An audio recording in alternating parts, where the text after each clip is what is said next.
Hello everyone, welcome to Target for IQ. I am Advocate Karishma Sinha.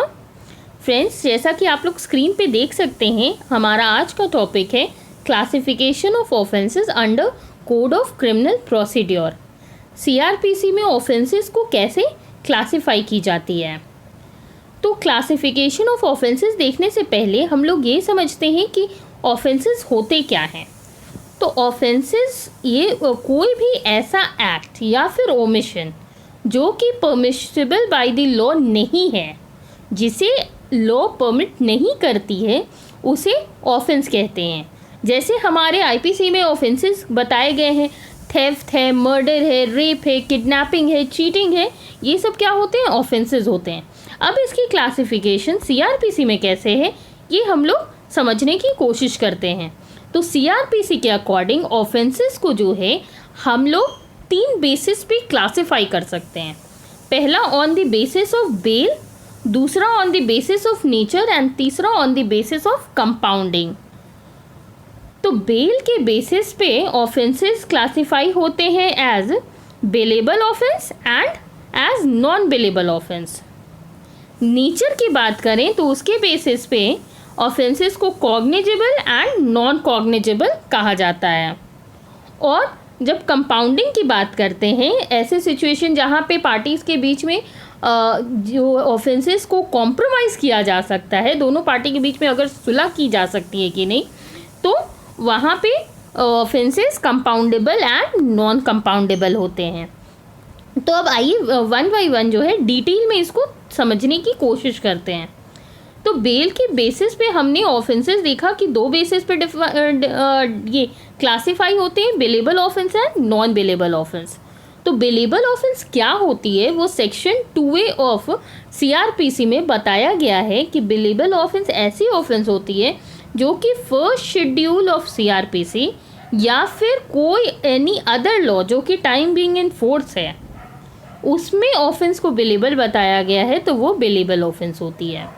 और 2A में कहा गया है non bailable offence means any other offence, means bailable offence के अलावा जो भी ऑफेंसेस होगी वो क्या होगी, नॉन बेलेबल ऑफेंसेस. तो जब हम लोग फर्स्ट शेड्यूल देखेंगे तो फर्स्ट शेड्यूल का कॉलम नंबर 5 जो है, इसमें क्लासिफाई की गई है ऑफेंसेस को बेलेबल एंड नॉन बेलेबल. तो जो ज़्यादा ग्रीव नेचर के होते हैं, सीरियस नेचर के होते हैं, वो नॉन बेलेबल ऑफेंस होते हैं. और जो थोड़े लेस ग्रेव नेचर के होते हैं, जो कि प्राइवेट इंडिविजुअल्स को हैम्पर ज़्यादा अफेक्ट कर रहे हैं, हैम्पर कर रहे हैं, तो वो क्या होते हैं, बेलेबल ऑफेंस होते हैं. तो बेलेबल ऑफेंस क्योंकि लेस सीरियस नेचर का होता है, तो वहाँ पे bail as a matter of right claim की जाती है. पर नॉन बेलेबल ऑफेंस जो है वो सोसाइटी एट अ लार्ज को इफ़ेक्ट कर रहे हैं, तो वहाँ पे बेल जो है as a matter of right नहीं, but at the matter of discretion of the court होती है. वहाँ कोर्ट की मर्जी पे रहे, court facts and circumstances of the case को देखने के बाद डिसाइड करती है कि बेल ग्रांट किया जाए या नहीं. तो नॉन बेलेबल ऑफेंसेस में bail as a matter of discretion of the court होती है. नेक्स्ट है कि हम लोग देखें on the basis of nature. Nature के बेसिस पे ऑफेंसेस क्लासिफाई होते हैं cognizable and non cognizable. Cognizable offences section 2C में बताया गया है, non cognizable offences section 2L में बताया गया है. तो कॉग्निजेबल ऑफेंसेस ऐसे ऑफेंसेस को कहा जाता है जहाँ पे पुलिस जो है विदाउट वारंट अरेस्ट कर सकती है. एंड नॉन कॉग्निजेबल ऑफेंसेस वैसे ऑफेंसेस होते हैं जहाँ पे पुलिस जो है विदाउट वारंट अरेस्ट नहीं कर सकती है. ये cognizable and non cognizable offences कौन से हैं, ये फर्स्ट शेड्यूल के कॉलम नंबर 4 को देखने से पता चलता है. वहाँ पे क्लासिफाई की गई है कौन सी कॉग्निजेबल ऑफेंसेस हैं और कौन सी नॉन कॉग्निजेबल ऑफेंसेस हैं. पर हमें ये समझ में आ रहा होगा डेफिनेशन से कि कॉग्निजेबल ऑफेंसेस जो हैं वो ज़्यादा ग्रेव नेचर के होते हैं, ज़्यादा सीरियस नेचर के होते हैं.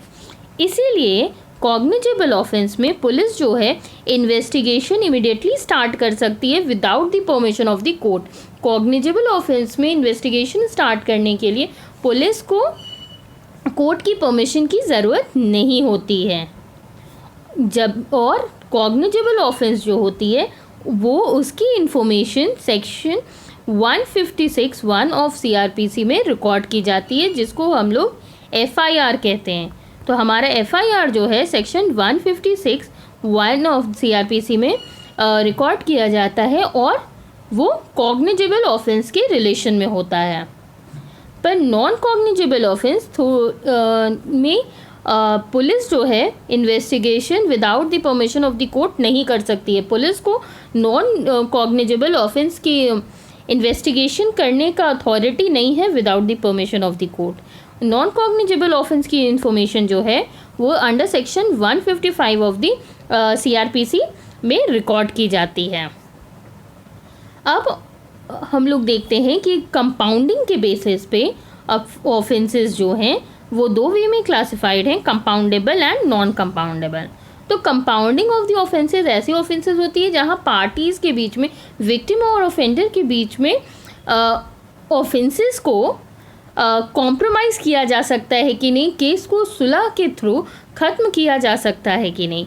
तो सेक्शन 320 जो है वो बताता है कंपाउंडेबल ऑफेंसेस कौन से हैं। हालांकि कंपाउंडेबल एंड नॉन कंपाउंडेबल कहीं CRPC में डिफाइंड नहीं है, बस सेक्शन 320 में बताया गया है कौन कौन से, उसकी क्लासिफिकेशन बताई गई है कौन कौन से ऑफेंसेस कंपाउंडेबल हैं। तो section 320 read with table number 1 होता है। जब टेबल नंबर 1 देखेंगे 320 का तो वहाँ पे है कि without the permission of the court जो है वो ऑफेंसेस जो without the permission of the court compound किए जा सकते हैं, कॉम्प्रोमाइज़ किए जा सकते हैं।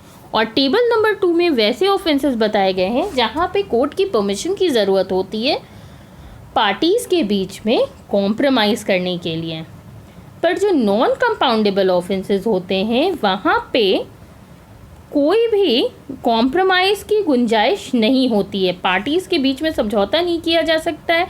विक्टिम एंड ऑफेंडर जो है वो किसी भी सर्कमस्टांसेस में कॉम्प्रोमाइज़ नहीं कर सकते हैं, क्योंकि वो ज़्यादा सीरियस नेचर के ऑफेंसेस होते हैं जो कि मोस्टली सोसाइटी एट लार्ज को इफ़ेक्ट कर रहे हैं, जैसे रेप हो गया, मर्डर हो गई, किडनैपिंग हो गई।